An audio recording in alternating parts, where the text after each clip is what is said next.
নমস্কাৰ, আপোনালোক সকলোকে প্ৰফুল্ল অসম ইউটিউব চেনেললৈ স্বাগতম আছোঁ। যদি আপোনালোক চেনেলটোলৈ প্ৰথমবাৰৰ বাবে আহিছে, প্লিজ চেনেলটো ছাবস্ক্ৰাইব কৰি দিব, ভিডিঅ'টো এটা লাইক কৰি দিব আৰু যিসকল বন্ধু বান্ধৱী, দাদা বাইদেউ নাইবা ভাইটি ভণ্টিয়ে অসম বন বিভাগৰ নতুন এডভাৰটাইজমেণ্টৰ বাবে অপেক্ষা কৰিছিল, তেওঁলোকলৈ ভিডিঅ'টো শ্বেয়াৰ কৰি দিব।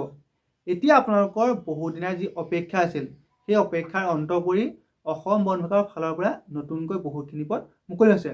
আপোনালোকৰ Forester grade 1, forest guard, AFPF আৰু আপোনালোকৰ গেম ৱাৰ্কাৰত বহুতখিনি নতুন পদ মুকলি হৈছে। আজি এই ভিডিঅ'টো মই আপোনালোকক জনাই দিম ক'ত কিমানটা পদ মুকলি হৈছে, তাৰপিছত আপোনালোকক এইখিনি পদত এপ্লাই কৰিবলৈ বয়স কিমান হ'ব লাগে আৰু এডুকেশ্যন কোৱালিফিকেশ্যন কিমান হ'ব লাগে, এই গোটেইখিনি কথা জনাই দিম। গতিকে ভিডিঅ'টো শেষলৈকে চাই থাকিব। এতিয়া আপোনালোকৰ অসম বন বিভাগৰ ফালৰ পৰা নতুনকৈ ফৰেষ্টাৰ গ্ৰেড 1ত পদ মুকলি হৈছে 211টা। তাৰে আপোনালোকৰ মেল কেণ্ডিডেটৰ বাবে আছে 148টা আৰু ফিমেলৰ বাবে আছে 63টা। তাৰপিছত আপোনালোকৰ ফৰেষ্ট গাৰ্ডৰ নতুনকৈ পদ মুকলি হৈছে 504টা।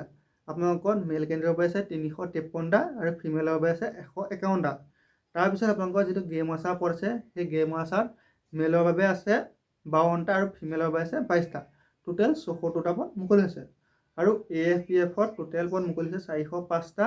তাৰে মেল কেণ্ডিডেটৰ বাবে আছে 364টা আৰু ফিমেলৰ বাবে আছে মাত্ৰ 41টা পোষ্ট।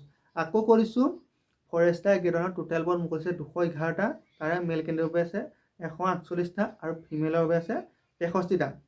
তাৰপিছত ফৰেষ্ট গাৰ্ডৰ টোটেল পদ মুকলি হৈছে 504টা। তাৰে মেল কেণ্ডিডেটৰ বাবে আছে 353টা আৰু ফিমেলৰ বাবে আছে 151টা। তাৰপিছত গেম ৱাচাৰ টোটেল পদ মুকলি হৈছে 74টা। তাৰে আপোনালোকৰ মেলৰ বাবে আছে 52টা আৰু ফিমেলৰ বাবে আছে 22টা। তাৰ পৰা আপোনালোকৰ যিটো AFPF, তাত টোটেল পদ মুকলি হৈছে 405টা। তাৰে আপোনালোকৰ 364টা পদ আছে মেলৰ বাবে আৰু 41টা পদ আছে ফিমেলৰ বাবে। এতিয়া আপোনালোকৰ এইখিনি পদত এপ্লাই কৰিবলৈ যিটো বয়স, সেই বয়সটো আপোনালোকৰ যিটো ফৰেষ্টাৰ গ্ৰেড 1, ফৰেষ্ট গাৰ্ড আৰু গেম ৱাচাৰ পদ আছে, তাত এপ্লাই কৰিবলৈ বয়স হ'ব লাগে 18ৰ পৰা 40 বছৰ। তাৰপিছত ST SC সকলে 5 বছৰ আৰু OBC MOBC কেণ্ডিডেটে 3 বছৰ এজ ইলেকশ্যন পাব। আৰু আপোনালোকৰ যিটো AFPF, Assam forest protection force, তাত এপ্লাই কৰিবলৈ যিটো বয়স, সেই বয়সটো হ'ব লাগে 18ৰ পৰা 25 বছৰ। তাৰ পৰা যিসকল OBC MOBC কেণ্ডিডেট আছে, তেওঁলোকে 3 বছৰ আৰু ST SC কেণ্ডিডেটে 5 বছৰ এজ ইলেকশ্যন পায়। আপোনালোকৰ যিসকলে বয়সটো বেছি হৈছে, তেওঁলোকে ইমান চিন্তা কৰিব নালাগে। আপোনালোকৰ যিটো ফৰেষ্টাৰ গ্ৰেড 1, ফৰেষ্ট গাৰ্ড আৰু গেম ৱাচাৰ পদ আছে, তাত আপোনালোকৰ বয়সটো বহুত বেছি, 18ৰ পৰা 40 বছৰ। এতিয়া আপোনালোকৰ এইখিনি পদত এপ্লাই কৰিবলৈ যিটো এডুকেশ্যন কোৱালিফিকেশ্যন, সেই এডুকেশ্যন কোৱালিফিকেশ্যনটো আপোনালোকৰ সকলোখিনি পদৰ বাবে বেলেগ বেলেগ। এতিয়া যিটো ফৰেষ্টাৰ গ্ৰেড 1 পদ আছে, তাত এপ্লাই কৰিবলৈ আপোনালোকৰ যিটো এডুকেশ্যন কোৱালিফিকেশ্যন, সেইটো হ'ব লাগে আপোনালোকৰ গ্ৰেজুৱেট। আপোনালোকে আৰ্টছ, ছায়েন্স, কমাৰ্চ যিকোনো এটা ষ্ট্ৰীমৰ পৰা যদি গ্ৰেজুৱেশ্যন কমপ্লিট কৰিছে, তেন্তে এইখিনি পদত এপ্লাই কৰিব পাৰিব। আপোনাৰ কোনো ধৰণৰ পাৰ্চেণ্টেজৰ কথা নাই। আপুনি যদি ডিষ্টেঞ্চতো যদি গ্ৰেজুৱেশ্যন কমপ্লিট কৰিছে, তেন্তে আপুনি ধুনীয়াকৈ এপ্লাই কৰিব পাৰিব। তাৰপিছত আপোনালোকৰ যিটো গেম ৱাচাৰ আৰু ফৰেষ্ট গাৰ্ডৰ পদ আছে, তাত এপ্লাই কৰিবলৈ যিটো এডুকেশ্যন কোৱালিফিকেশ্যন, সেইটো হৈছে 12 পাছ।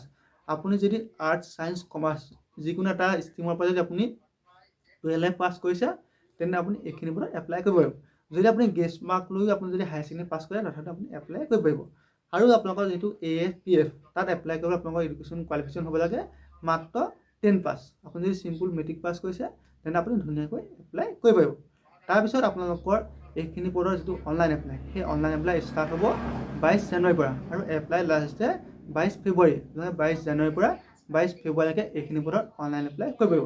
ইয়াৰ পিছত মই আপোনালোকক আকৌ কেইটামান ভিডিঅ' বনাই জনাই দিম যে ফৰেষ্টাৰ গ্ৰেড 1ৰ যিটো চিলেকশ্যন প্ৰচেছ কেনেকুৱা হয়, বা ফৰেষ্ট গাৰ্ডৰ চিলেকশ্যন প্ৰচেছ কেনেকুৱা হয়, বা ডিউটি কেনেকুৱা হয়, আৰু আপোনাৰ AFPFৰ চিলেকশ্যন প্ৰচেছ নাইবা ডিউটি কেনেকুৱা হয়, আৰু গেম ৱাচাৰৰ চিলেকশ্যন প্ৰচেছ ডিউটিসমূহ কেনেকুৱা হয়, আপোনালোকৰ তাৰ বাবে মই এক্সট্ৰাকৈ ভিডিঅ' বনাই দিম। গতিকে আপোনাৰ সেই ভিডিঅ'সমূহ আপোনাক খুব কম দিনৰ ভিতৰতে দি আছোঁ, আপোনালোকে চাব পাৰিব। আপোনালোকক যদি সেই ভিডিঅ'সমূহ লাগে, তেন্তে মোক কমেণ্ট বক্সত কমেণ্ট কৰিব যে ভিডিঅ'সমূহ লাগে। যদি আপোনালোকক ভিডিঅ'সমূহ নালাগে, তেন্তে মই এনেই বনাই নাথাকোঁ। যদি আপোনালোকক নালাগে, তেন্তে নালাগে বুলি কমেণ্ট কৰিব।